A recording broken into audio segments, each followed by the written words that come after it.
Manchester City boss Pep Guardiola's week from hell sees invincible image shot to bits. By the time Mo Salah settled this tie, just before the hour mark, Pep Guardiola was sitting grumpily in the director's box with a face like a smacked backside. Manchester City's manager had been sent to the stands for storming onto the pitch at half-time and remonstrating with ref Antonio Mateu Lahoz, who had just incorrectly ruled out a Leroy Sane effort for offside. It was the climax of 45 minutes of high-octane fury whipped up by City's manager, his players, 50,000 home fans and even the ball boys, who peppered the playing surface with leather and double-quick time. City put everything into that first half, as they attempted to overhaul a 3-goal first-leg deficit, but they could not sustain it. The moment when Pep was sent packing to sit on the naughty step, behind Khaldoon al-Mubarak, Ksaki Begristane and the rest of City's bigwigs ended up acting as the night's turning point. That was when the momentum was lost. City had threatened glorious failure at the very least, but Salah's cute finish changed all of that. And Liverpool progressed to the Champions League semi-final with no need for late panic. Guardiola may be the most lauded manager in the world and he is still certain to walk away with the Premier League title this season. But the aura of greatness, of near invincibility, City had been building up has been left bullet-ridden over the course of 7 days. And their manager has now failed to reach a Champions League final in his last 6 attempts. Jurgen Klopp's Liverpool and Jose Mourinho's Manchester United have done serious jobs on Guardiola's boys, both after withstanding first-half batterings. There had been no buffs ambush for Klopp's men, as they rolled into the Etihad serenely, with no reprisals from City supporters for last week's thuggery outside Anfield. Yet as soon as the team sheets were handed in, it was clear the Reds would be under attack from the off. Guardiola being Guardiola, there had to be a couple of tactical quirks in the starting lineup, but this was kinky even by his standards.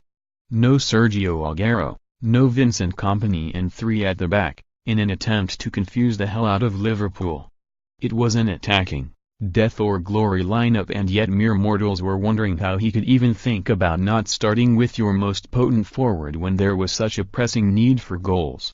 Liam Gallagher was demanding that the Catalan should be run out of town for leaving out his Argentine, but soon there would appear to be some method in his madness. After his hellish week, dropped at Anfield and missing 2 glaring chances to bury United on Saturday, Raheem Sterling's name was sent to the high heavens by the City faithful against visiting fans who cannot abide their former player. Within 2 minutes, Sterling was shoving Virgil van Dijk into touch and then collected a pass from Fernandinho, squaring for Gabriel Jesus to poke home. Sterling didn't have the physique to floor burly central defenders like Van Dijk until Guardiola got hold of him. His physicality is one of so many improvements England's winger has made over the past year and a half. So often quiet on big European nights, suddenly the Etihad was a bear pit comparable to Anfield. When Sadio Mane caught Nicolas Otamendi and the City defender overreacted, it appeared as though the Senegalese forward could have been sent off here for the 2nd time this season. But ref Lahoz showed a calm head, booking Mane and his old pal Ederson, who'd reacted by shoving him. Liverpool survived that little piece of theatre unscathed, but it almost defied logic how they managed to limp in at half-time just 1 goal down on the night. Bernardo Silva had one curling shot deflected wide, then crashed another one off the post. Sane, who had been kept in the pocket of Liverpool's full-back Trent Alexander-Arnold, just 19, at Anfield, was in far livelier form last night.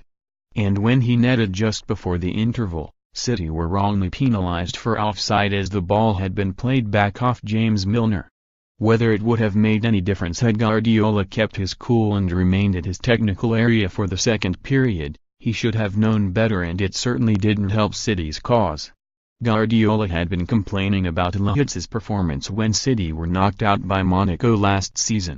He clearly has a bee in his bonnet about the Spaniard. He'd also touchily allowed himself to get into a spat with Paul Pogba's agent Mino Raiola before Saturday's Manchester derby. Pep's claim that he had been offered United's Frenchman and also backfired on him. All in all, it has been a chastening week for Guardiola. City's shock-and-awe tactics had died out long before Roberto Firmino's goal applied salt to their wounded pride. They had gone for the jugular, yet ended up losing patience and energy too soon.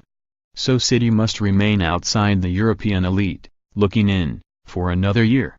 Liverpool have been restored to the aristocracy to which they belong. Tweet @davkid_.